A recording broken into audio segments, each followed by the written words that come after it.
کسی اور مکتب فکر سے تعلق رکھتا تھا. تو او دا مناظرہ ہویا سلا والی ضلع سرگودا اعلیٰ حضرت خلیفہ اجل شیر پیش آیا اہل سنت مولانا حشمت علی خان صاحب رحمت اللہ علیہ قادری رضوی آپ دن تے موضوع کی سی بھئی ساڑھے آقا بے مثل نے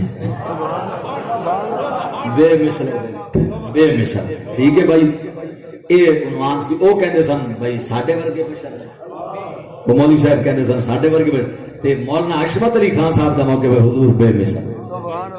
گورنمنٹ دی تعبیر وچ ہویا مناظرہ. اے 1936 دی گل کر رہے ہیں, میرے ریکارڈ وچ میں تانوں وکھا سکدا, باقاعدہ پکی بات کر رہے ہیں, ایویں کچی بات نہیں.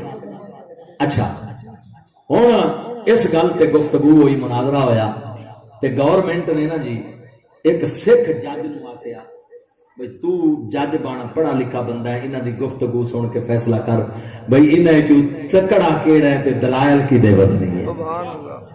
مناظرہ شروع ہو گیا. اچھا ہن دوویں پاسوں دلائل آندے رہے. مولانا حشمت علی خان صاحب نے صبح 9 بجے مناظرہ شروع ہویا, شام دے 5 بج گئے. دوواں پاسوں دلائل آندے رہے. حضرات گرامی قدر ہن سکھ جج آئی, اللہ اکبر, سرگودے دا اس وقت دا کوٹ دا جج انہوں منصف بنایا گیا کہ تو پڑھا لکھا آدمی ہے, ججمنٹ دیونی ہے جو کون جتیا تے کون ہارا. اور اس وقت مناظرے کھلے عام ہوندے ہیں, عام بندیاں دے اجتماع وچ ہوندے ہیں. شام پہ گئی, وقت مک گیا, جدا لوگاں نے رخ کیتا اس جج صاحب دی طرف. جج صاحب فیصلہ دے کون جتیا تے کون ہاریا.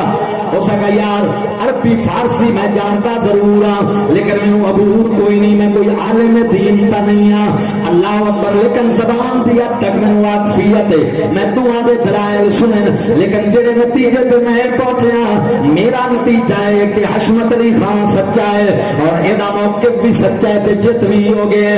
ہو سکا لوگاں نے آکھیا, عوام نے آکھیا, تینوں کیویں پتہ لگا ہے. ہو سکا گل سنو, میں جڑے نتیجے پہ پہنچیا مولوی صاحب نے جڑے دلائل دیتے وہ سکھے نبی ساڈے ورگے حشمت علی خان نے جتنے دلائل دیتے انہاں دا لبے لباب ہے کہ ساڈا نبی بے مثل ہے. میں موٹی بات سمجھنا وا, جدا بندہ کلمہ پڑھے وہ اپنے ورگا نہیں ہوندا.